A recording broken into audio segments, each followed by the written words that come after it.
Кино теориясы, сезім тұрғысынан кіріспе.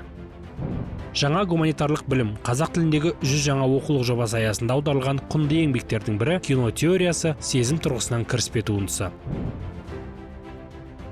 Кітапта кино теориясына тарихи шолу жасалады.